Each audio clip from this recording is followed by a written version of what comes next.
In the starting we are shown a scene of a place called Naden Territory, where there is a demon magic seal. Inside that seal, a very powerful master, Master Sumuro, is imprisoned. Since this is a demon magic seal, it falls within the territory of demons, meaning there are many demons guarding it. There are some massive stone statues standing nearby. Our hero, Lindsay, is shown near these statues. Linz has come here to rescue Master Sumuro by unlocking the seal. Linz looks ahead and says, "So, finally, I have reached here. It seems the day has come when I will move forward."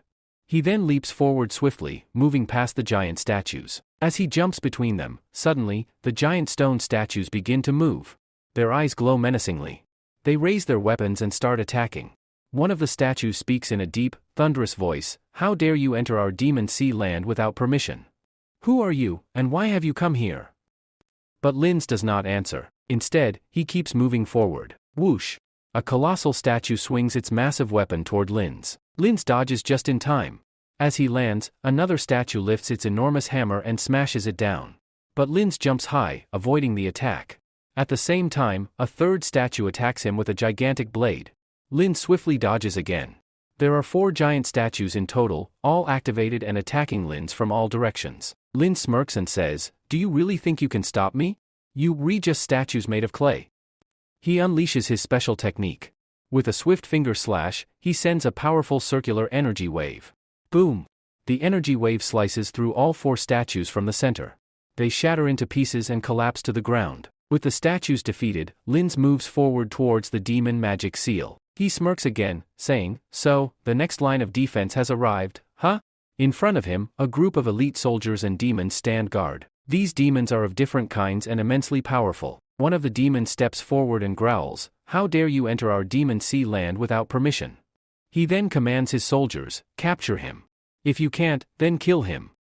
The army charges toward Linz. But Linz laughs slightly and mutters, "I thought they would send a powerful line of defense, but instead, they sent these Ram Void Shadows. The Holy Ram Void Shadows are spirit warriors, reflections of their master's powers. Though not as strong as their masters, they are still formidable." The shadows rush toward Linz, ready to attack. Linz casually sits on a rock, watching them approach. He then says, "There are 7 demon kings in this demon sea. It seems they have paid a great price just to keep an eye on me." But Linz is unfazed. With a single palm strike, he destroys multiple spirit shadows at once. Bang! Bang! Bang! One by one, the shadows are obliterated. The only one left is the chief of the shadows. He trembles in fear, staring at Linz in disbelief. How is this possible?"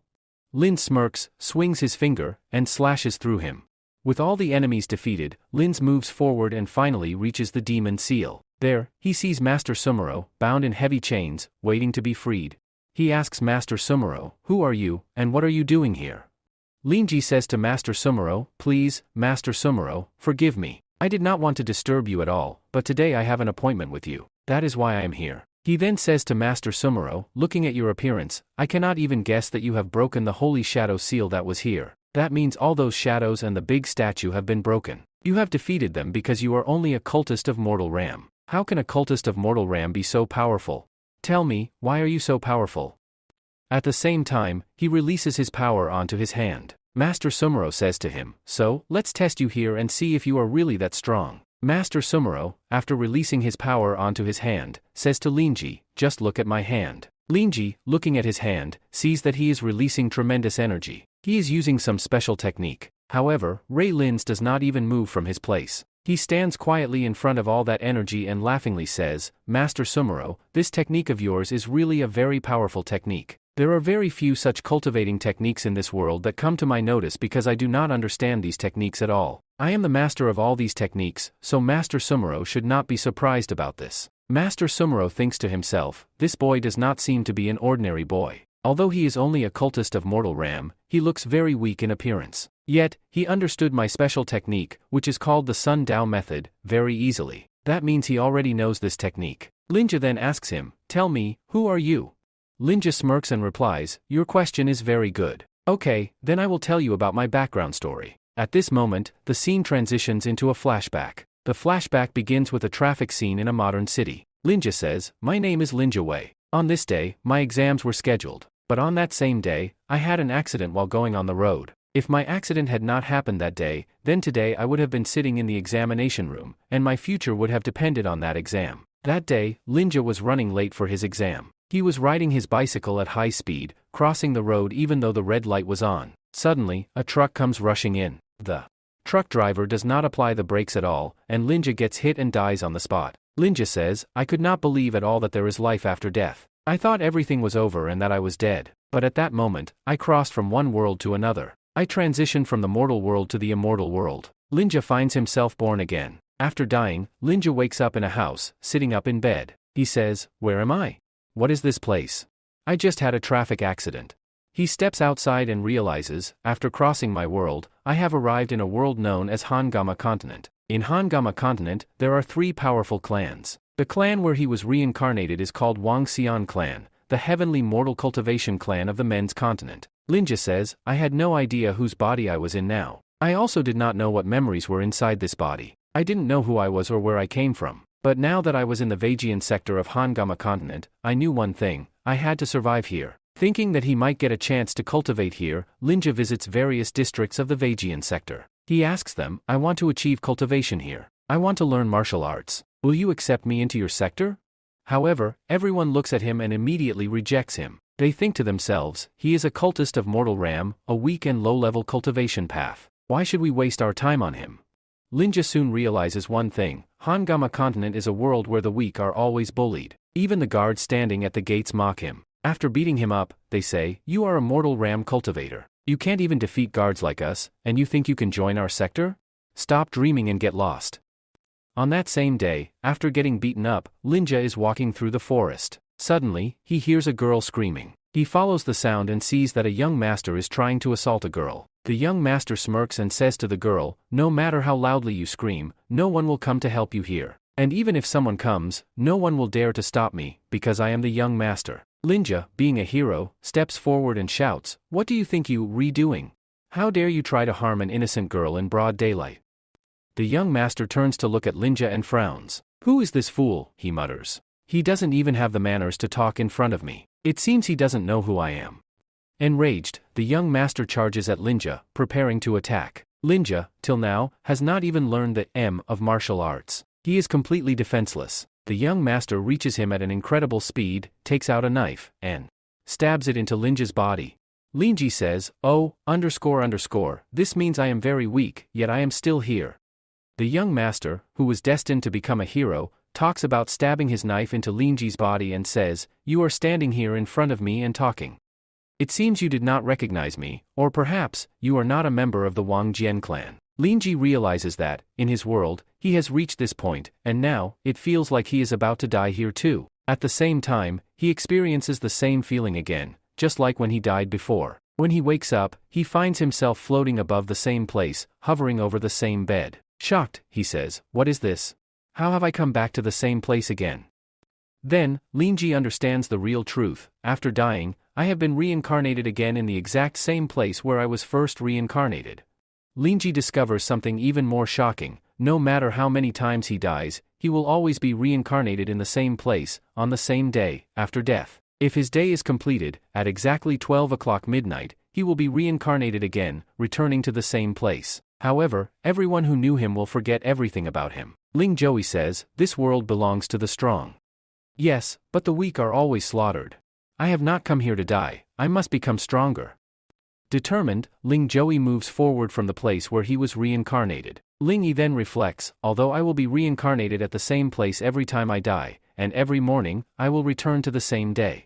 Still, there are many secret formations on the Hung Mang continent. These teleportation formations can help him travel to different places. Using them, he can reach new locations, where he will learn martial arts techniques. I will not die. Even if I do, I will be reincarnated again. Once the day ends, I will return to the Wang Jian clan." Linji understands that Hung Mang continent is vast and filled with mystical lands. From here, Linji's journey begins. He will continue reincarnating on the same day for 100,000 years. But when his reincarnation curse finally breaks, after 1,00,000 years, he will have become so powerful that he can challenge mighty demon kings and countless monsters. So, while telling his story to her, he says, "I decided to roam the Hungam continent because I was getting reincarnated again in a single day. I decided that by using teleportation, I would travel to different places in the Hungam continent and learn the techniques of various martial arts from there." Lindsay first goes to a place where it is extremely cold. He says, I went to a place where it was freezing. There was nothing there, but the people were very kind. One of them was especially friendly. I sat and chatted with all those people who were sitting near the penguins, talking to them by the fire. But they were all penguins, so they couldn't talk. After this, he says, have you heard about Ghost Town?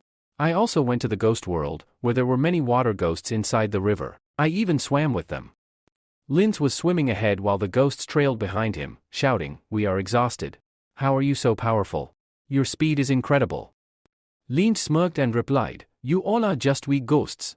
Do you think you can catch me at that speed? You couldn't even catch a person from the Motul Ram clan. How do you plan to catch anyone else? Then Lynch continues, I also went to a third holy land to train. But as soon as I arrived, the people there turned hostile. The moment they saw me, they started chasing me. They were extremely powerful, and I was the leader of the Motul Ram clan. Everyone was coming at me with sticks, and I had to run for my life. Later, Lynch tells the saints, 10,000 years have passed since my reincarnation, and in those years, I have uncovered all the secrets of the Hungam continent. I now know everything, what exists on this land, what is happening here. There are three major, powerful sects on the Hungam continent, Vangxian clan Chis Ao Pavilion Dewan Seal, and all three are immensely powerful. This is a place where only the strong are respected, while the weak are either bullied or eliminated. Here, survival is all about power. The strong keep growing stronger, while the weak are crushed under their feet. He continues, although there are 4 dominant branches, they are all overly paranoid about power. The real supremacy lies with the one who holds the brilliant key, or as some call it, spiritual energy. The more brilliant key power one possesses, the more their comeback potential grows. There are 2 crucial factors in this world, spiritual C, representing spiritual energy, brilliant mind, also called divine mind. Lynch explains further, you can train only one of these 2 aspects. However, if someone can master both at the same time, if their divine mind is strong, and their brilliant key is powerful within their spiritual C, only then can they reach the highest level of cultivation. Very few people in history have managed to achieve this. After learning all of this, Anand lowers his head and sighs. Does this mean, since I lack the power of the brilliant key, I can never advance in cultivation again? Is this the reason why my cultivation has stopped growing? Have I remained just an expert of the Motul Ram clan? Every time he reincarnates, all the spiritual energy he accumulates disappears the next day. But at the same time, he realizes something else. Each time I reincarnate, all my memories remain intact. My divine mind keeps growing stronger. This means his divine mind was becoming infinitely powerful. For the next 50,000 years, his brilliant key remained stagnant. It did not increase at all. However, his spiritual energy accumulated massively. Finally, he understood, the brilliant key isn't the ultimate path to power. True strength lies in the divine mind. If I want to reach the pinnacle, I must master not only the brilliant key but also the divine mind. After getting the power of divine mind, Lynch could slash with just 2 fingers. He slashed above the sky, and suddenly, an old man looked up. Grandpa! The grandson called out. Look at the sky. What is that? The grandfather turned his gaze upward and saw an entire mountain completely destroyed. Lynch had obliterated it just by rotating his finger. This was 50,000 years ago, Lynch said. Back then, I didn't have the power of brilliant key, but in place of brilliant key, I had divine mind, which became even more powerful over time. Using divine mind, I could destroy any power. He turned to Jej and said, after 70,000 years, I had slept with all the beautiful girls of the continent. Linz then began telling Princess Jig everything he had done in the last 100,000 years. He narrated his deeds, and finally, our story truly begins. Jig asked him, are you telling me that you freed Great Master Sumer from inside the demon seal? And not just that, but for the last 100,000 years, you have been reincarnating again and again in a single day? Linz nodded. Yes, it's all true. This is the most glorious achievement of my life. Jig scoffed. Do you think I'll believe this nonsense? I think you poisoned me. At that moment, R.A. stepped in and reassured Linz, don't worry. Trust me, I am not with those who poisoned you. Come with me, I can save you. However, Jig ignored him and walked ahead. Stay away from me. I think you're a bad person. I won't follow you. She moved a little further when suddenly, a group of men stood before her, holding weapons in their hands. One of them shouted, we found the princess. Quick, grab her. Jig's eyes widened in terror. She turned and ran, screaming, "Someone, save me!" The goons rushed after her. "Catch her quickly! If we fail, the young master will not spare us." Panicked, the princess ran back to Lin's and hid behind him. "Please help me. Stop them." Lin smirked. "Now do you believe me?" "Yes. Yes. I completely believe you." She gasped. Lin's nodded. "Then promise me one thing, once I take care of these people, you'll come with me." The princess hesitated but eventually said, "Fine, I'll go with you." With that, Lin swiftly eliminated the goons. After finishing them off, he took Princess Jig with him to a large, hollow tree. "Quickly, go inside," Lin's instructed. "There's a secret passage within it. You must enter first." Jig hesitated. "Why? Where does this passage lead?" Lin's narrowed his eyes. "Once you come out the other side, you'll see the ones responsible for poisoning you. Don't you want to know who they are?" Jig clenched her fists. "Of course. Once I find them, I'll make them pay." Lin's nodded. "Then let's go." The two entered the secret passage, walking for a while until they emerged on the other side. Jig looked around and frowned. "There's no one here. Have you tricked me?" Lin smirked. "Be patient. Look ahead." As they turned their gaze forward, they saw a battle master standing with two guards. One of the guards sneered, "Look, these are the people who gave you poison." Jig's face darkened in anger. She gasped as she recognized the battle master. It was none other than Situjoey, the supreme elder of Wang Jian Pavilion. Situjoey smirked. "How is this little girl still conscious? I told that fool to grab her after she fainted." Furious, Jig stormed toward him. "Situhui, what have you done? How dare you poison me? Do you want me to die? Tell me, what kind of poison did you use?" Situjoey chuckled darkly. "Ah, princess. I used a very special poison on you. It's called charm poison. Once it takes full effect, you'll fall in love with me.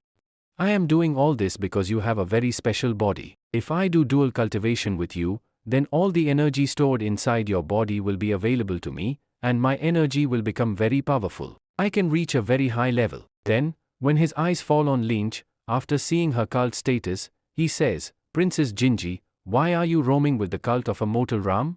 He is garbage. You should not roam with people like garbage." Hearing this, Lynch smiles slightly and tells us about their base. "Cult is everything in this world. All these people think that our cult level defines how powerful we are and what our level is. In this continent, the Havali Emperor Ram is at the top. Below him comes the king, then the transcensual degree Ram, followed by the spirit Ram, and at the lowest level is the motor Ram, which is what I currently am. ***, I am the weakest among the people of motor Ram because they don't have the power of the brilliant key. Due to this, these people think that the people of motor Ram are trash." Lynch continues, "These foolish people still believe this nonsense. They think that due to the lack of brilliant key power, we are stuck in mortal Ram and can never level up. But unfortunately, what they don't know is that my cultivating level is beyond their so-called heavenly emperor." Master Situjo then orders to guards, "Attack him. Kill this boy and capture the princess. Bring her to me." Both guards charge at Lynch at great speed, wielding their swords. They leap together and start attacking Maya Lynch Wei. As soon as they get close, Lynch Wei swiftly pulls out a small knife. With a single slash, he swings it in front of him. Slash. His attack is so powerful that both guards are struck down instantly and fall to the ground, dead. Seeing this, young Master Situ is utterly shocked. After finishing them off, Lynch looks at him and says coldly, "Even if I am merely an expert in mortal Ram, killing weaklings like you is no different from slaughtering chickens for me." Young Master Situ, now trembling in fear, exclaims, How is this possible? How did you kill my powerful cult veteran, Kulamu? Where did you get so much strength? You are just an expert in mortal Ram. Tell me, who are you? Your cult level is not that high yet. How did you kill both my guards so easily?" Linz, while cleaning his knife, tells him, "You idiot, you just completed your breakthrough last night, and you think that Universal Degree Ram is a very powerful level? You re in Universal Degree Ram, which isn't even that strong." Upon hearing this, he is even more surprised. Young Master Situ asks, "How did you know that I had a breakthrough last night and became an expert in Universal Degree Ram?" Linz looks at him angrily and says, "Go and ask your father because he told me everything. Do you even realize what you've done today? Because of your actions, the understanding your father had with Sealand can be destroyed. Because of this, I can also kill your father." Upon hearing this, Situ is shocked. "Is it possible? You are a messenger from dead Sealand who was supposed to meet my father?" Lin smirks and asks, "What else do you think?" With that, he suddenly disappears from sight, only to reappear in front of Situ and slap him hard across the face. Situ staggers backward from the force of the slap. Lin scolds him, "You fool. How can you reveal my identity so openly in front of everyone? That I have come from Dead Sea Land and that I am a Kanwai, a messenger." At that moment, the group around them begins to beg for forgiveness. Linz then reveals, young Master Situ's father, John Situ, has an agreement with Demon Sealand. According to that agreement, he has to extract some secrets from here and deliver them to the Demon Sealand people. In return, they will help him gain control over the entire Wangxian sector and make him its master. He continues, "But what a shame. Supreme Master Situ John has given birth to a very worthless son, one who is too easy to fool. I am going to deceive this boy right now by posing as that messenger." Situ quickly bows down in front of Linz and pleads, "Please, Master. Forgive me. Situ deserves to die. Please spare me this time." At the same time, he thinks to himself, looking at this boy, he doesn't seem like a messenger from Demon Sealand. He is an expert in motor drama, I can feel his energy. But the speed he just displayed, even at my universal degree RAM level, I couldn't move that fast. Is it possible that he really is the messenger from Demon Sealand who came to meet my father? Linz turns to Zoya and commands, "Cut off one of his arms and then get out of here." He then tosses a knife in front of Situ. Terrified, Situ cries out, "Please, Lord Linz. Don't do this to me. Spare my life. I will never make such a mistake again." Ra says to Linz, "What did I tell you? I told you to cut off one of your arms and leave. Be thankful I'm letting you live. Otherwise, I could have killed you myself. Do it with your own hands, or if I do it, you will feel unbearable pain." Shaking, Situ picks up the knife, points it at his arm, and, slash. A loud scream echoes as young Master Situ severs his own arm. "Young Master, is this enough?" he cries out in agony. Linz nods. "Now get out of here." Situ immediately flees at full speed. After he leaves, the princess steps forward and says to Linz, "Thank you so much. You saved my life." She then hesitantly asks, "Can you take me back to my clan? I feel very scared being alone." Linz smiles and replies, "Why not? I have already helped you solve your problem here. But unfortunately, there is skin poison inside your body. Don't you want to get rid of it? If you wish, I can help you remove the poison." Hearing this, the princess blushes and says, "Yes, why not? Please help me remove this poison from my body." Linz, now carrying a large knife, summons a phoenix bird, which he mounts. The princess joins him, and they fly towards Vagian sector. As they travel, the princess observes, this is a naming phoenix bird. Only the powerful elders in the Vensen sector can control such creatures. It takes 3 years of training to master them, and only an expert in universal degree RAM can handle them. But this boy, he can control a phoenix bird even while being in motor RAM? I don't understand who he really is. Linz notices her facial expression and chuckles, "Girl, I already told you. I've been trapped in the same day for the past 100,000 years. I know every secret of this place, including those of the Vensen clan. And I definitely know how to handle a playboy like young Master Situ." He smirks, "Do you really think I wouldn't know how to control a phoenix bird?" Hearing this, the princess is amazed. This boy, he even knows what I was thinking. Could it be that everything he has said so far is true? The princess hesitantly asks, "Linz, can you really cure the cham poison inside my body? My engagement is already set. In 2 years, I am supposed to marry the 7th Demon Emperor." She then looks at him and asks, "Do you know who the 7th Demon Emperor is?" "I don't know anything about him, but you seem to know a lot." Then, Linji says, "Yes, I know. I know all the 7 divine emperors and all the demon kings very well." My Lin tells him that the 7 demon emperor is one of the 3 powerful emperors of the Hungam continent. There is no one more powerful than him in the Stall territory. If you want to know how powerful he is, then this can be estimated from the fact that the number of people who died at his hands is not 2, 4, or 50,000, but in millions. Then the princess says to him, "So you know how powerful he is, and yet you are taking me here with you? And on top of that, I also have the effect of chum poison. If my fiancé, the Demon King, finds out that you have done something wrong with his girlfriend, then will he spare you?"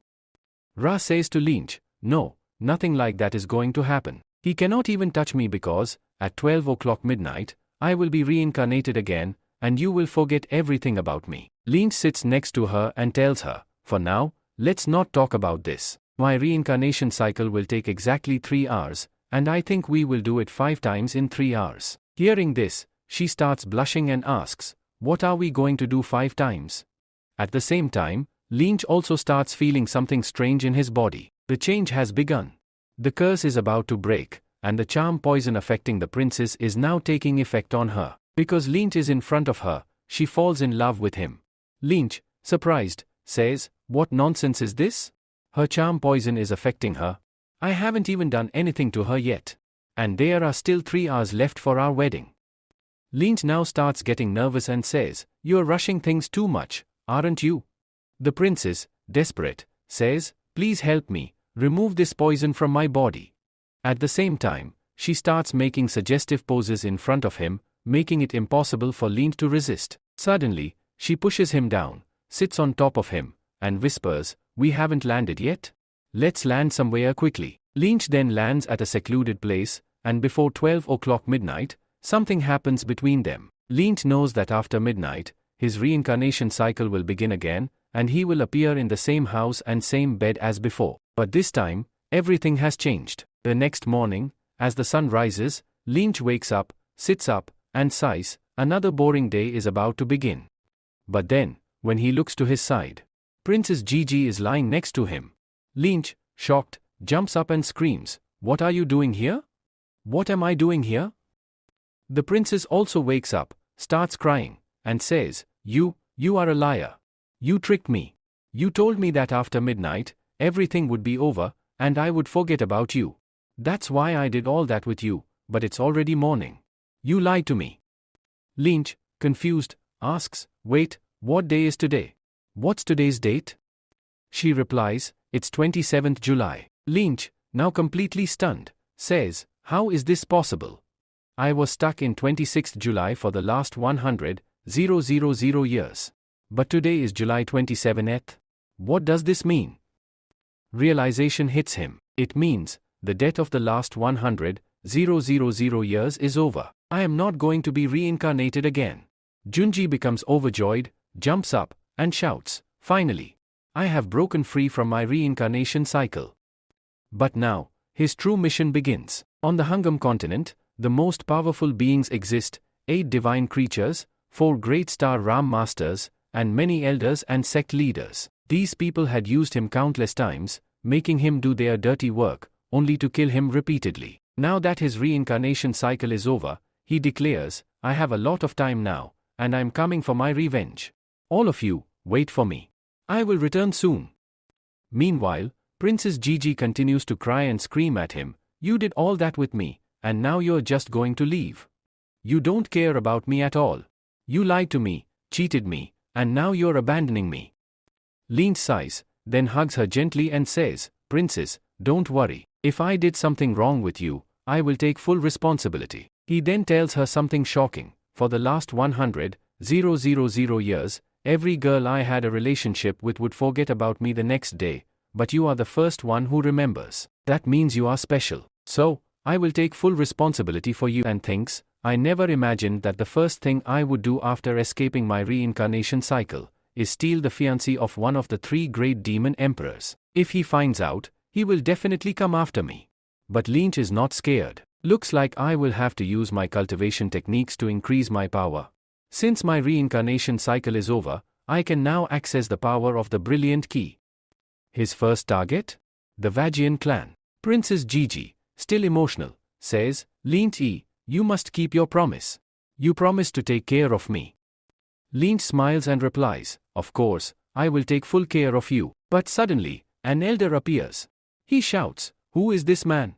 Leave our Princess Gigi at once. How dare you touch her?"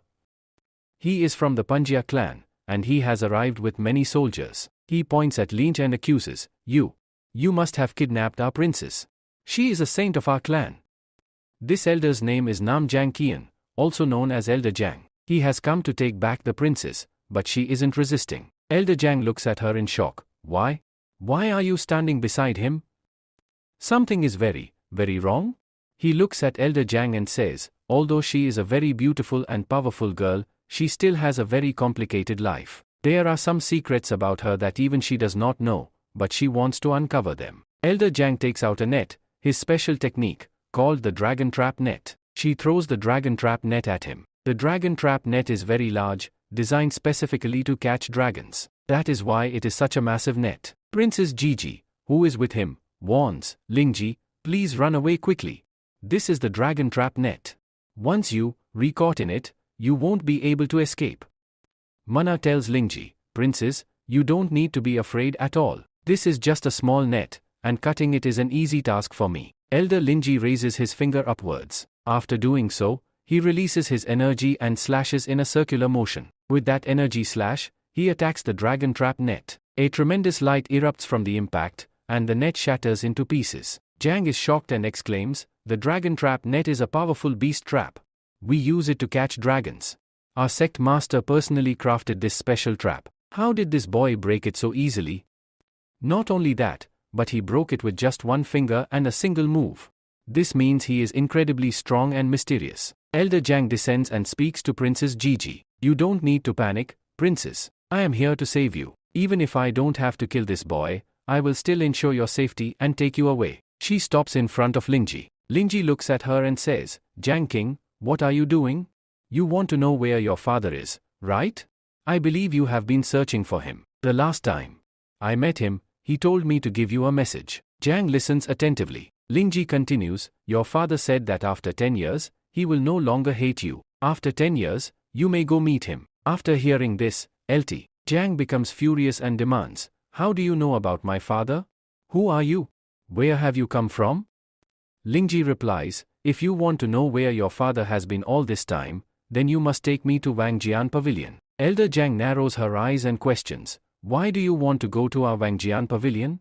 Tell me your plan. As an elder, I cannot take just anyone there, it is a very mysterious place. Lingji responds, that's none of your concern. You only need to show me the way. If you want to learn about your father, then take me safely inside Wangjian Pavilion. Scene shift. Wangjian Pavilion. Elder Jang arrives at Wangjian Pavilion with Lingji. When they arrive, the disciples kneel before them. Lingji walks ahead of Elder Jang, his posture exuding arrogance. The disciples are surprised. Two of them whisper among themselves, who is this boy?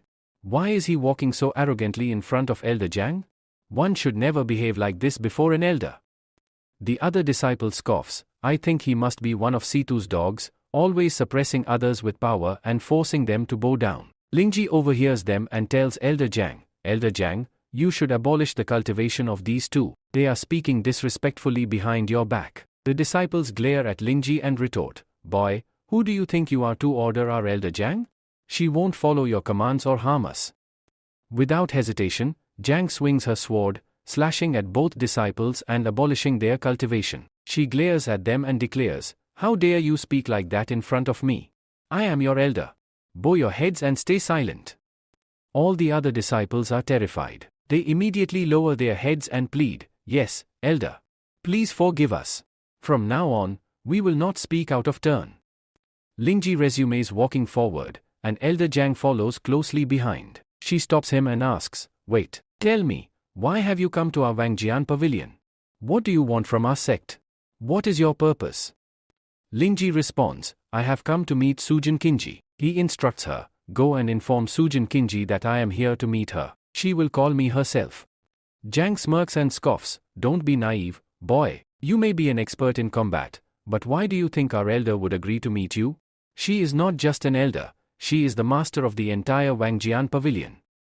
Lingji smirks back and replies, time will tell whether she meets me or not. Why do you assume she won't? He then places his hand on Gigi's head and says, Gigi, go and rest. Once I finish my work, I will meet the master. After that, I will come to see you. Gigi nods and runs off. Elder Jang watches her leave and wonders, what magic does this boy have over her? Our little Saint Gigi listened to him so obediently, without a single argument.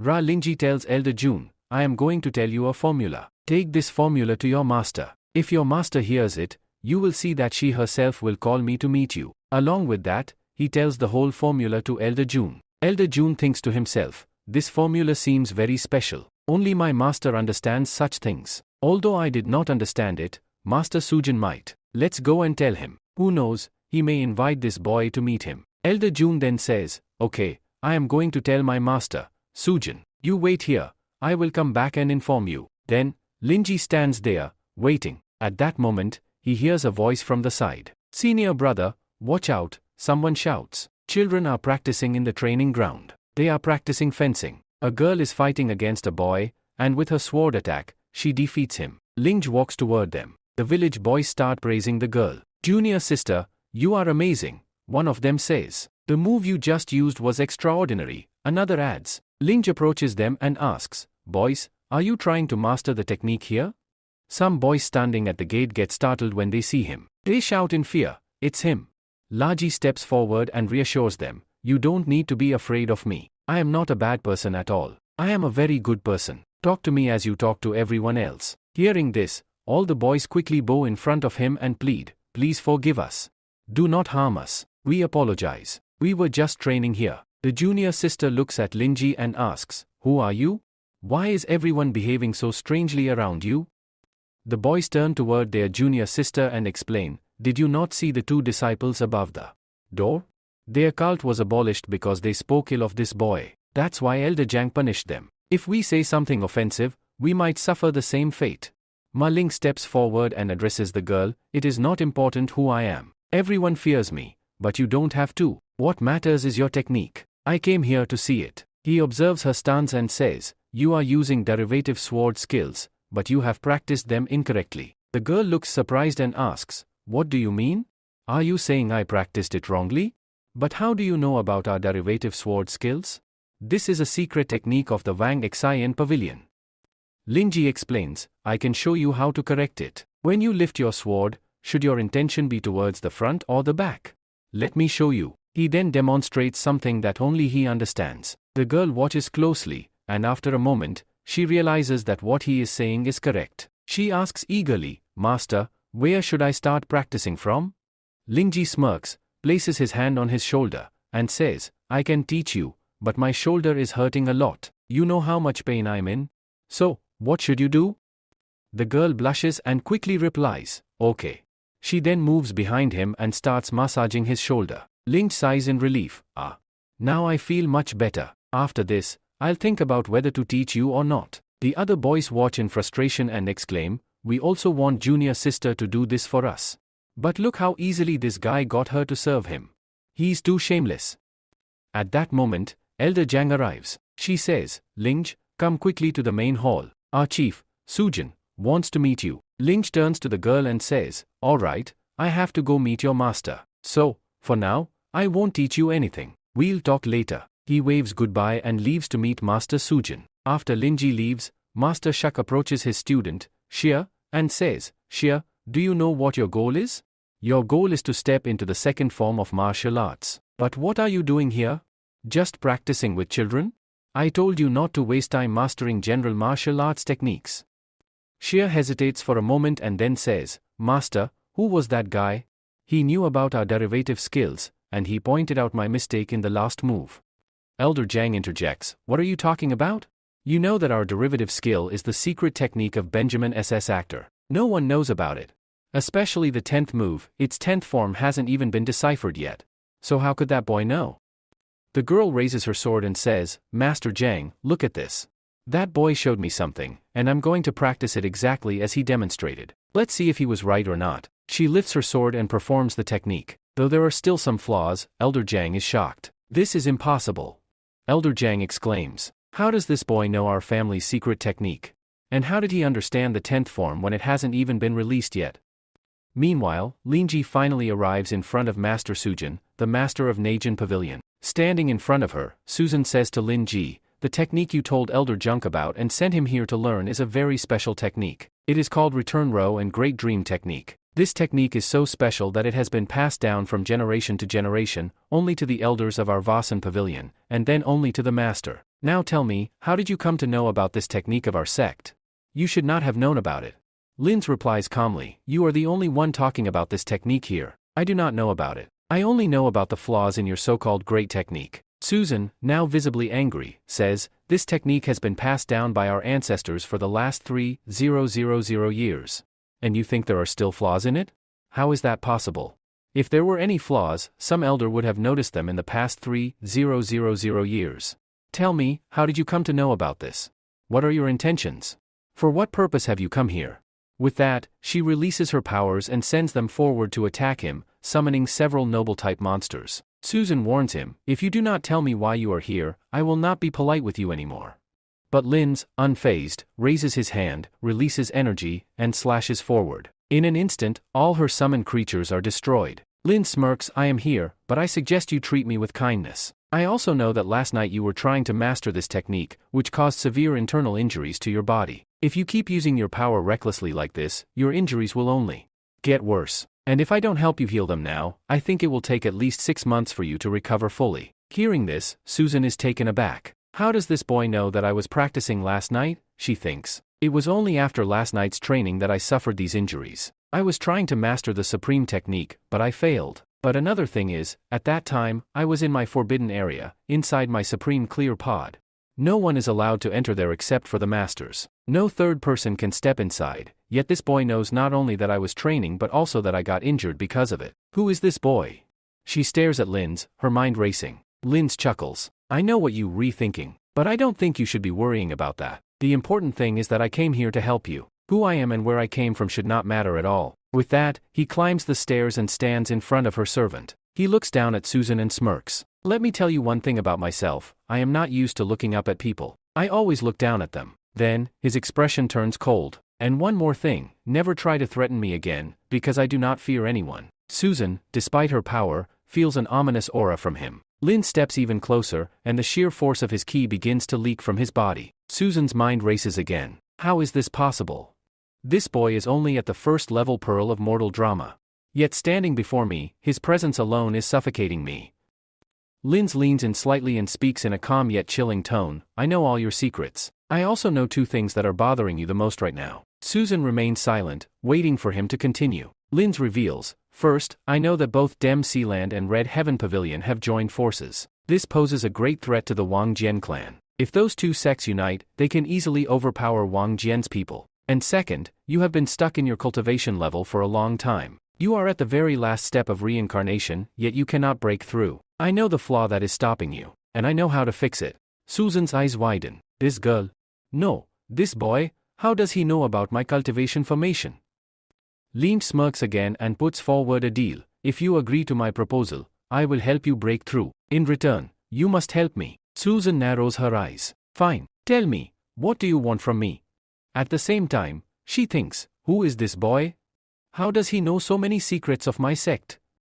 Lynch states his demand. My request is simple. I want the supreme clear pod of your sect. I need to cultivate there. Susan hesitates, but after a brief pause, she nods. Thus, their deal is sealed. From here, the scene shifts to another master, Master Naju. When Naju comes to know that one of his son's arms has been cut off, he gets very angry when his son returns home. He shouts and demands, how did this happen?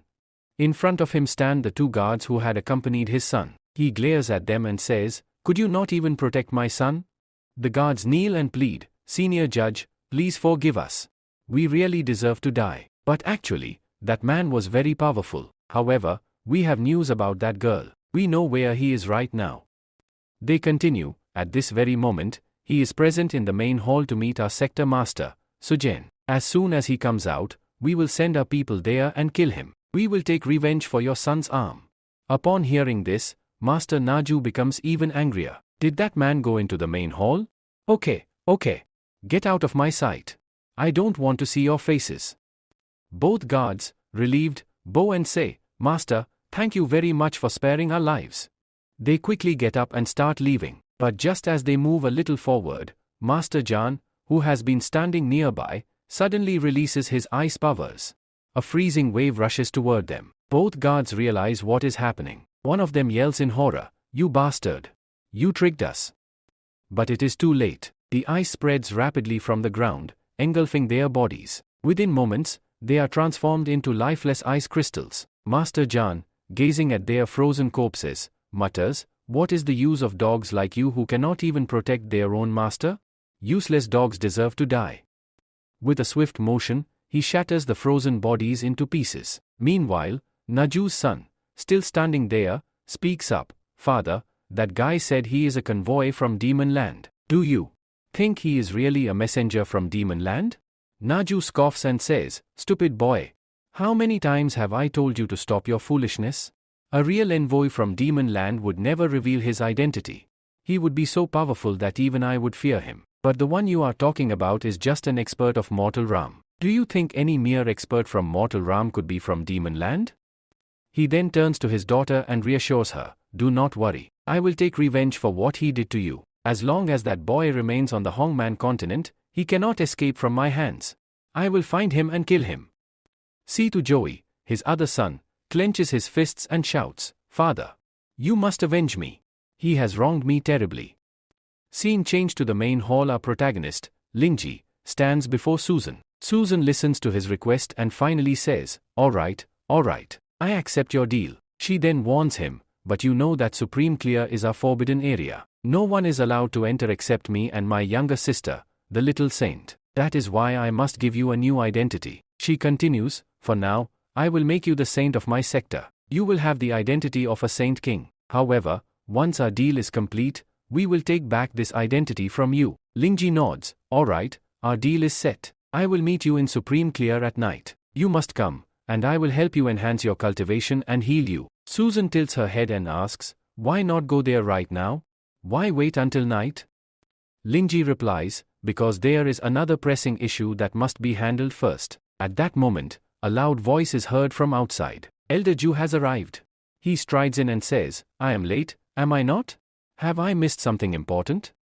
Susan frowns and asks, Elder Ju, what brings you here at this time? Elder Ju bows respectfully. After all, she is the chief of his sector. Then he says, I have heard that someone kidnapped our little saint. Last night, someone took her, and in the morning, Elder Clay Jung rescued her and brought her back. Is this true? Sujin nods, yes, Elder Ju, it is true. The little saint was kidnapped, and Elder Jung saved her. Elder Ju's eyes suddenly lock onto Linji. He observes him for a moment and mutters, an expert of mortal realm. Linji, noticing the gaze, politely greets him, hello, Elder Ju. But Elder Ju's face twists in anger. Without warning, he rushes forward and roars, I have heard that this boy is the one who kidnapped our little saint. I will not let him go. He lunges at Linji with incredible speed.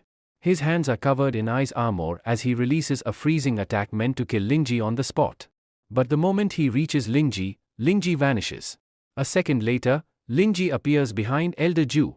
He calmly places a finger on Elder Ju's head and smirks, I never expected Elder Ju to be so eager to embrace me. Sadly, I cannot return the hug just yet, but if you want, I can use my finger. Elder Ju's eyes widen in terror. How did he get behind me so fast? He's just a mortal realm expert. How can his speed be greater than mine? If I make one wrong move, he will release energy from his finger and blow my head off. Susan interjects, Elder Ju, what is the meaning of this? Why did you attack this boy? Elder Ju stammers, do not misunderstand my intentions. I am only doing this for our little saint. Her status is of the highest importance in our sector. I heard this boy kidnapped her, so I could not stop myself. Now that he is standing here, talking to you, I thought you would have already arrested him and put him in jail for interrogation. The chief replies to him with fire. She tells him, there is no need for this, sir. We have talked among ourselves, and this boy did not really kidnap her. This boy saved our fairy's life, and the one who actually kidnapped her is someone else. I will not tell you about him. If Lin Ju had not been there to save our princess, who knows what would have happened to our little Sans. She would have probably died by now. After a lot of thinking, I have decided that I am going to make Lin Ju the Saint King of my sector. His status will be equal to that of Gigi. That is, like Gigi, he will also be a Saint King. On hearing this, Elder Jaju is shocked. He starts saying something, but Sojin interrupts him and declares, whatever you said, I have heard. His status has been set, and his title has been given. That means, just like you all respect our little Sans Gigi, you will have to respect this boy too. Elder Jaju cannot do anything now because the sector chief has made the final decision. So, he says, then okay, I congratulate this boy. He has become our little Saint King. This is a matter of great happiness for our clan. Heaven itself has sent him for us. I hope he will bring great glory to our sector. But at the same time, he thinks to himself, I don't know who this bastard boy is. Where has he even come from? He just arrived here and suddenly became our little Saint King? That means his status is now higher than mine. The elders leave from there. After they leave, Suyiri turns to Lin and says, you have just made Grand Elder Janju very angry. I think you are going to face a lot of difficulties now. To avoid these problems, I will order you to stay with Elder Junking. He will stay with you, and you can live in his dome. Lin replies, Miss Sujiren, thank you very much for doing all this for me, but I will take care of my own problems. Lin is then shown his new residence. When he arrives, he finds a little girl practicing. This girl, Jianji, was once given advice by Lin about some flaws in her practice. Jianji bows before him and says, "Little Saint King Lin Gra, my name is Jianji. I am going to live here by your side, and I also seek your guidance. I want you to become my master and teach me how to improve my swordsmanship. I want to carry forward the cult tradition of martial arts, and for that, I need your help." Lin smiles and tells her, "This is a small matter. You don't need to worry much. Today, I will rest, and from tomorrow, I will begin your training. For now, you can return. I have some important matters to attend to." Jianji nods and leaves. In the next scene, a secret room is shown where Alt Nu is sitting with his son, both of them seething with rage. Alt Elder slams his hand on the table and growls, "Look at the audacity of this bastard. He just waltzed in here, talked to Sujin, and suddenly, Sujin made him our little Saint King? I don't know what kind of magic this boy has cast on Sujin." His son clenches his fists and exclaims, "Father, I can't accept this. I'm not ready to acknowledge him as our little Saint King." Alt Elder grits his teeth and says, "We can't do anything for now, but one thing is clear, this boy is hiding his true powers. I attacked him with my full strength, yet he dodged effortlessly. His speed was even greater than mine. I can't believe what I saw." Joey, his son, then says, "Father, that boy also has access to some exceptional medicines. Yesterday, I gave him a powerful poison to kidnap Gigi. It was a special kind of poison, yet he used some medicine and completely neutralized its effects. To cover up this whole mess, Sujri declared that someone kidnapped Little Sans and poisoned her, and then, as a distraction, they made Lin the little Saint King to bury the truth." Alt Elder slams the table again and says, "I understand everything. But there's one thing I can't figure out, how will we kill him? Right now, it's impossible. He has already been declared the little Saint King." Meanwhile, Lin suddenly appears in the room and smirks. "Then tell me. Who here wants to kill me? If you want to kill me, do it right now." Hearing this, Elder Janch glares at him, his face a mix of anger and amusement. "Ha! Look at your arrogance. You actually came to my secret palace, where I sit and wait for you? Now that you here. Tell me, how do you plan to leave alive?" He sneers and continues, "Your so-called title of Little Saint King won't save you here. If I kill you now, no one will ever know." Lin steps forward with confidence, his expression unshaken. 30 years have passed, yet you're still nothing but a dog. You could never achieve the purpose for which your superiors sent you here. You are not a loyal dog at all, and it is a matter of regret that you have not been able to solve the mystery of that pawn yet. 30 years have passed. You have not yet learned the Great Dun Dream technique, which you came here to master so that you could recognize it in the future. And not only this, but you also sent your son, Joey, to kidnap the 7th Emperor's fan. Your courage has increased a lot. Did you think that the 7th Emperor would let this matter go so easily?" He takes out a bill from nearby and says, "After so many years, you don't need this antidote at all. This antidote, which I have brought for you." She gets very surprised upon seeing this and exclaims, "This is the Geo poison pill. Where did he get this pill from? Is he really the messenger from Demon Sealand?" She quickly bows her head in front of Linge, and Elder Ju says, "Yes. This is really true. I am a dog. I am a very low-quality dog. I respect my great New York here. Please forgive me. I could not recognize you." He then turns to his son, Joey, and yells, "You bastard. Come here quickly. Bow your head in front of him and show respect. He is our messenger from Divine Sealand." Joey quickly runs and bows in front of Linge. Both of them sit before him with their heads lowered, but Sidhu is deep in thought. Father said before that this is not a messenger. But now even he is sitting with his head bowed. Does this mean that this really is a messenger? Lynch then looks at Joey and says, "Joey, last time, I cut off only one of your arms because I had eaten your bones. That's why I spared your life. But look, after coming back here, instead of making amends for your mistakes, you are plotting to kill me again. And your father is hell-bent on ruining everything here. You people have been here for the last 30 years, yet you could not uncover the mystery of the clear panda. But I came here in a single day, became your Saint King, and am about to solve that very mystery. You both know what crimes you have committed here." At that moment, Master John rushes forward and pleads, "Sir, please forgive me. We had truly become blind and failed to recognize you. You know that I have poison inside my body right now. That pill in your hand. Is it the Shao poison pill? If I take it, I can reduce the effects of my poison. Otherwise, the poison inside me will become even more aggressive. I beg you to give me this antidote. With its help, I can lessen my suffering. After that, I will follow all your orders. Whatever you say, I will obey, even if it means dying for you." Na Lin tosses the pill toward him and says, "Let's forget whatever has happened. But I am telling you both right now, do not make any mistakes in the clan that could ruin my plan. Because now that I am here myself, I will carry out the plan on my own terms. And whatever I order, you must follow. Master Shan catches the pill and says gratefully, "Thank you very much, sir. This dog will never forget your kindness. You have done me a great favor." He immediately swallows the antidote, but at the same time, a thought crosses his mind: how did NVE give me this antidote so easily? Something doesn't feel right. But at least I have the pill now. As soon as he consumes the pill, Lynch smirks and says, "Since I have given you the pill, let me tell you something. You see, I personally refined that pill with my own hands. That means I can nullify its effects anytime I wish. So from now on, you must obey every single order I give. If you dare disobey or try anything foolish, I will cancel the pill's effects. The poison will spread through your body, and you will die." Master John, realizing the severity of the situation, clutches his body as fear grips his heart. Trembling, he bows his head again in front of Lynch and says, "Please? I understand. You don't need to worry, I will never make such a mistake again." They remain bowed for a while. When Master John finally looks up, Lynch has already disappeared from sight. Then, after disappearing from there, Linji goes straight inside the clear pond, which is the 4-button area. Miss Sujin is already present inside this pond. Linji reaches there, and she tells him, "So, finally, you have come. I was waiting for you. You are late." After coming there, Linji takes off her clothes and tells him, "Come on, quickly take off your top dress." Susri gets very angry upon hearing this. She tells him, "What is this nonsense? What are you thinking about here? Don't think anything like that, or else I will kill you."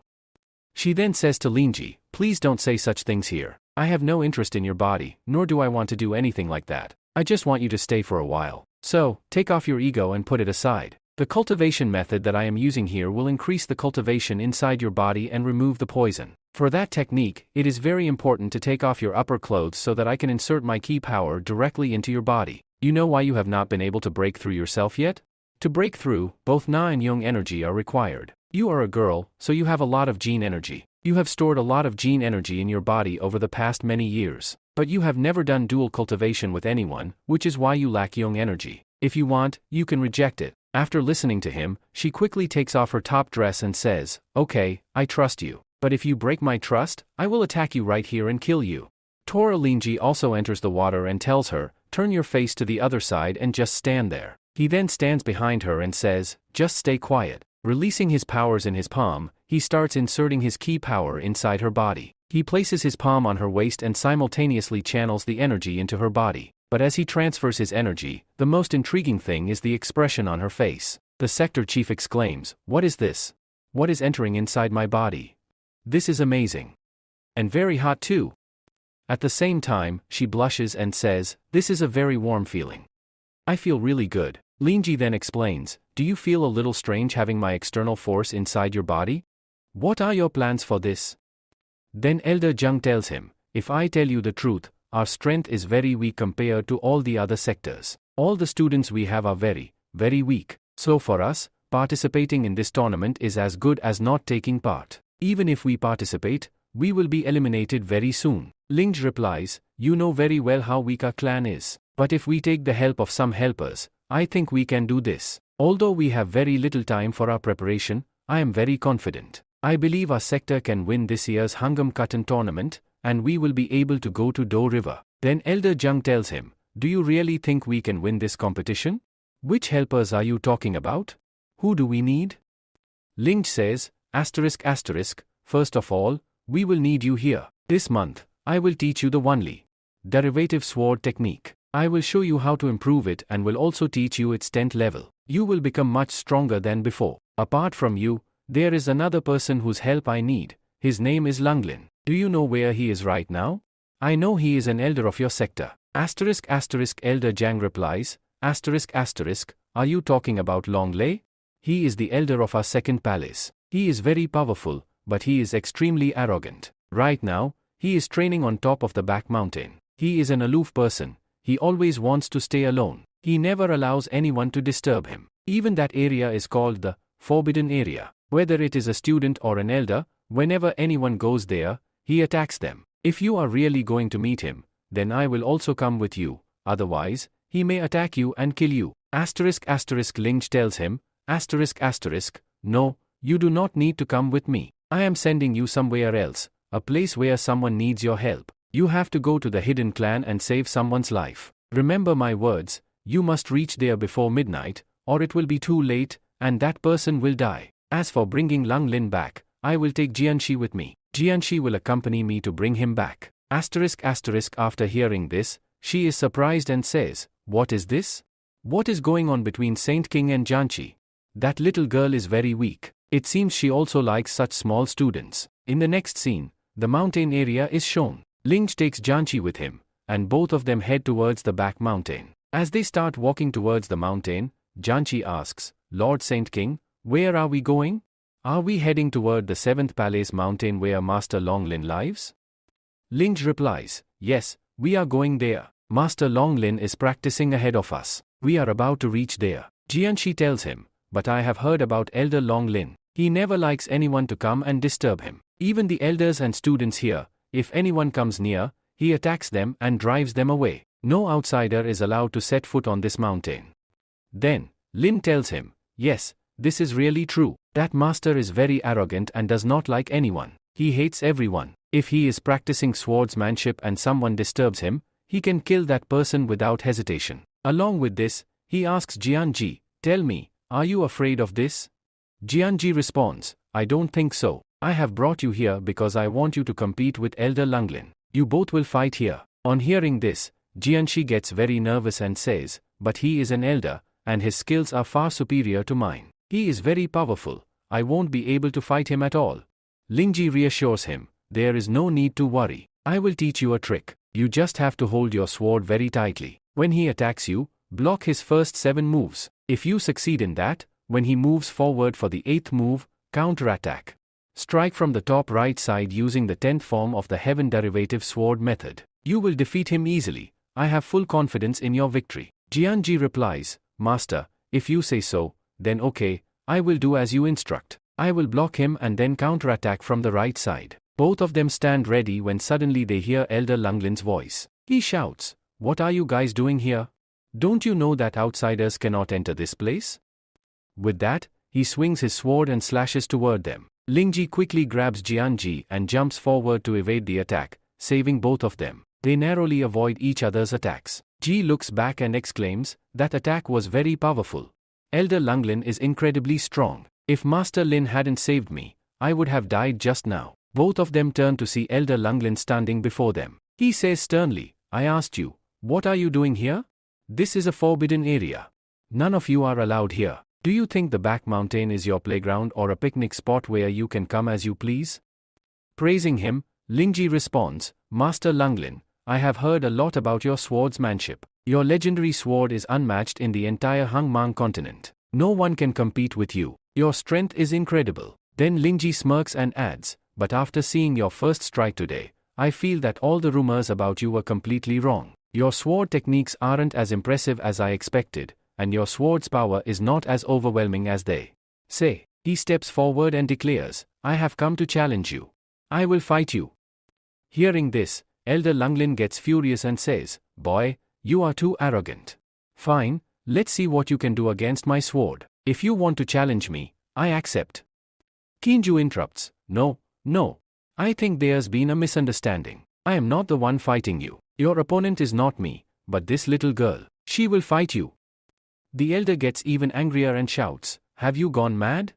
Chi steps forward, pointing her sword at Master Lunglin. She stands tall and declares, "Master Lunglin, I am a disciple of the 12th Palace. My name is Jianji. The sword I wield is called the Red Man Sword. I challenge you to a duel. Please accept my challenge." Elder Lunglin's face twists with anger as he shouts, "Are you insane? You brought a mere disciple to fight me? Both of you must have a death wish."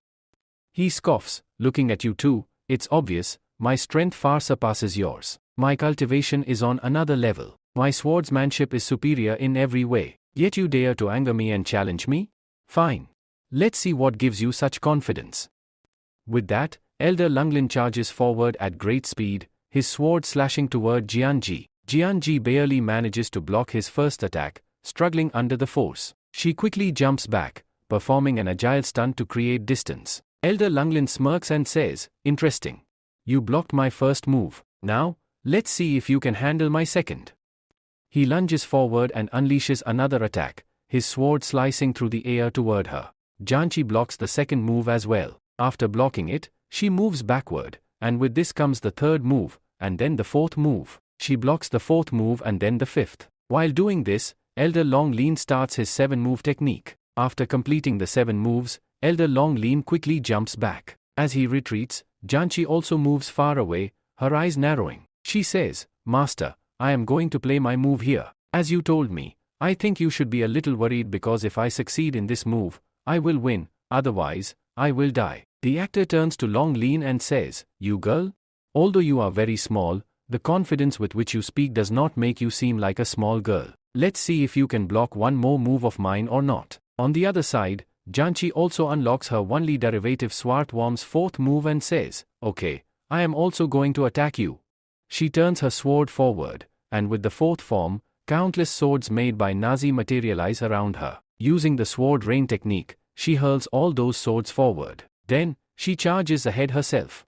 As she attacks with her swords, one of them slashes Elder Long Lean's face, leaving a cut. Meanwhile, Ling is shown standing there, laughing. Seeing this, Long Lean realizes something. He turns to Ling and asks, "Did you do all this intentionally?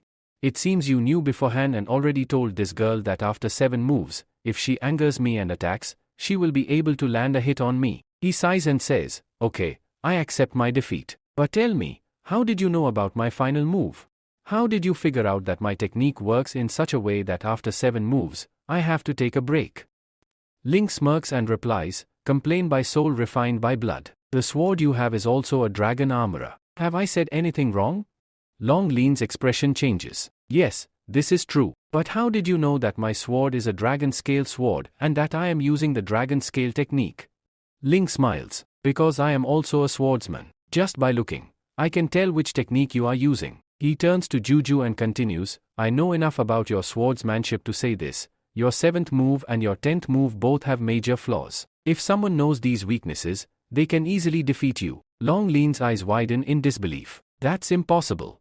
You saw my 7th move, which is why you know its flaws. But I haven't even used my 10th move yet. So how do you know about it?" Ralin smirks, picks up a random wooden stick, and declares, "Since you don't trust me, I will prove it to you. I will fight you with this stick, as if it were a sword. Use your strongest move against me, and I will defeat you in just 1 move with this piece of wood." Hearing this, Long Lean is shocked. "This is impossible," he exclaims, his anger rising. How could someone hope to defeat him with nothing but a stick?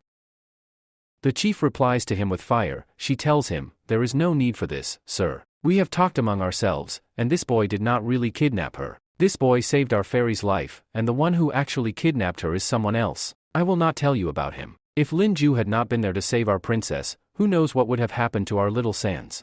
She would have probably died by now. After a lot of thinking, I have decided that I am going to make Lin Ju the Saint King of my sector. His status will be equal to that of Gigi. That is, like Gigi, he will also be a Saint King." On hearing this, Elder Jaju is shocked. He starts saying something, but Sojin interrupts him and declares, "Whatever you said, I have heard. His status has been set, and his title has been given. That means, just like you all respect our little Sans Gigi, you will have to respect this boy too." Elder Jaju cannot do anything now because the sector chief has made the final decision. So, he says, "Then okay, I congratulate this boy. He has become our little Saint King. This is a matter of great happiness for our clan.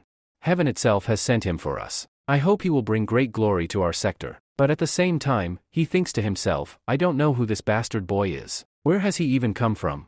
He just arrived here and suddenly became our little Saint King? That means his status is now higher than mine."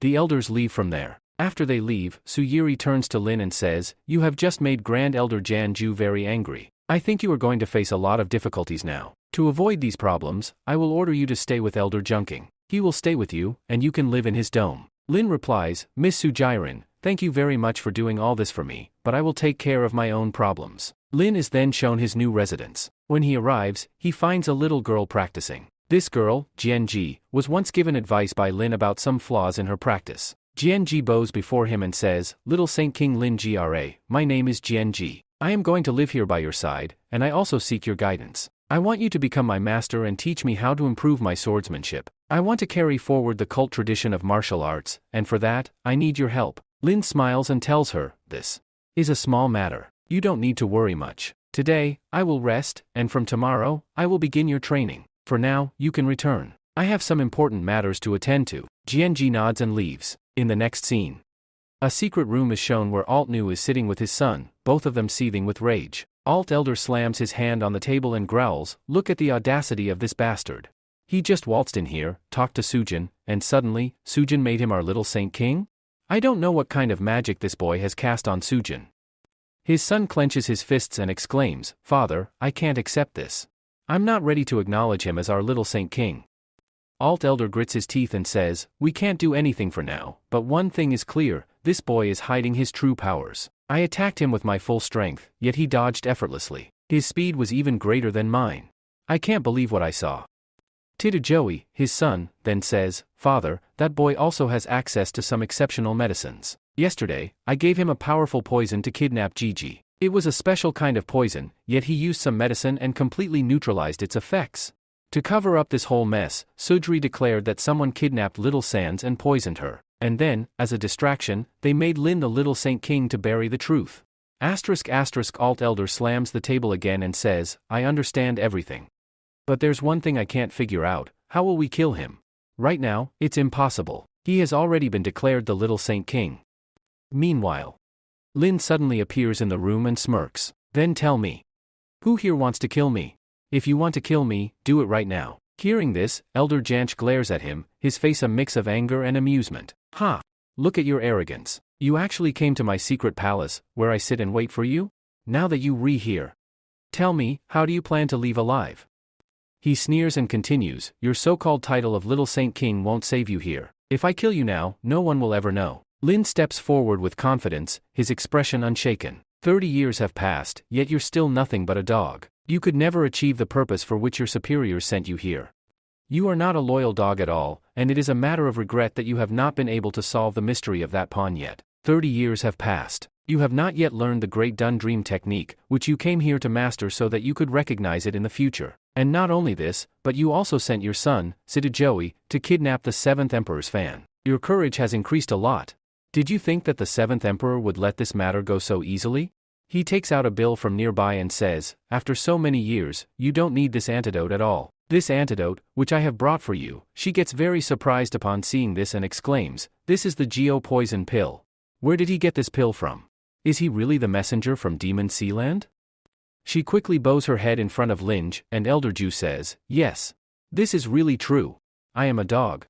I am a very low-quality dog. I respect my great New York here. Please forgive me. I could not recognize you." He then turns to his son, Joey, and yells, "You bastard. Come here quickly. Bow your head in front of him and show respect. He is our messenger from Divine Sealand." Joey quickly runs and bows in front of Linge. Both of them sit before him with their heads lowered, but Sidhu is deep in thought. Father said before that this is not a messenger. But now even he is sitting with his head bowed. Does this mean that this really is a messenger? Linge then looks at Joey and says, "Joey, last time, I cut off only one of your arms because I had eaten your bones. That's why I spared your life. But look, after coming back here, instead of making amends for your mistakes, you are plotting to kill me again. And your father is hell-bent on ruining everything here. You people have been here for the last 30 years, yet you could not uncover the mystery of the clear panda. But I came here in a single day, became your Saint King, and am about to solve that very mystery. You both know what crimes you have committed here." At that moment, Master John rushes forward and pleads, "Sir, please forgive me. We had truly become blind and failed to recognize you. You know that I have poison inside my body right now. That pill in your hand. Is it the Shao poison pill? If I take it, I can reduce the effects of my poison. Otherwise, the poison inside me will become even more aggressive. I beg you to give me this antidote.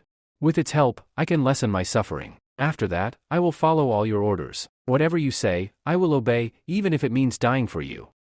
Na Lin tosses the pill toward him and says, "Let's forget whatever has happened. But I am telling you both right now, do not make any mistakes in the clan that could ruin my plan. Because now that I am here myself, I will carry out the plan on my own terms. And whatever I order, you must follow." Master Shan catches the pill and says gratefully, "Thank you very much, sir. This dog will never forget your kindness. You have done me a great favor."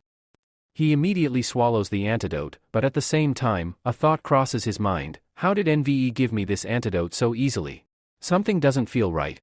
But at least I have the pill now. As soon as he consumes the pill, Lin smirks and says, "Since I have given you the pill, let me tell you something. You see, I personally refined that pill with my own hands. That means I can nullify its effects anytime I wish. So from now on, you must obey every single order I give. If you dare disobey or try anything foolish, I will cancel the pill's effects. The poison will spread through your body, and you will die." Master John, realizing the severity of the situation, clutches his body as fear grips his heart. Trembling, he bows his head again in front of Lin and says, "Please? I understand. You don't need to worry, I will never make such a mistake again." They remain bowed for a while. When Master John finally looks up, Lynch has already disappeared from sight. Then, after disappearing from there, Linji goes straight inside the clear pond, which is the 4-button area. Miss Sujin is already present inside this pond. Linji reaches there, and she tells him, "So, finally, you have come. I was waiting for you. You are late." After coming there, Linji takes off her clothes and tells him, "Come on, quickly take off your top dress." Susri gets very angry upon hearing this. She tells him, "What is this nonsense? What are you thinking about here? Don't think anything like that, or else I will kill you."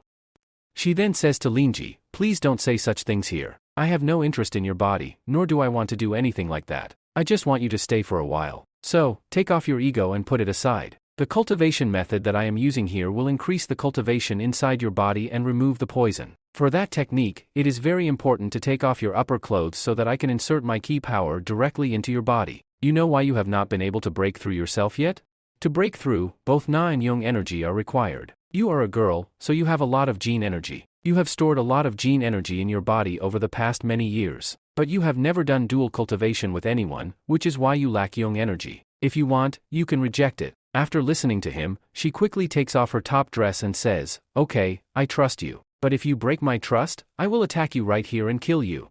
Tora Linji also enters the water and tells her, "Turn your face to the other side and just stand there." He then stands behind her and says, "Just stay quiet." Releasing his powers in his palm, he starts inserting his ki power inside her body. He places his palm on her waist and simultaneously channels the energy into her body. But as he transfers his energy, the most intriguing thing is the expression on her face. The sector chief exclaims, "What is this? What is entering inside my body? This is amazing. And very hot too." At the same time, she blushes and says, "This is a very warm feeling. I feel really good." Linji then explains, "Do you feel a little strange having my external force inside your body?" Master Long tells Lin, "I can defeat you in a single move using this piece of wood. I will show you the fruit of your 10th move." Lin gets very angry at this and says, "Can you really defeat me? Let's see what you can do here." He picks up his sword and says, "So, I am going to attack you with my dragon sword. Let's see whether you can defend yourself with just that piece of wood or not." Lin tells Joy, "You do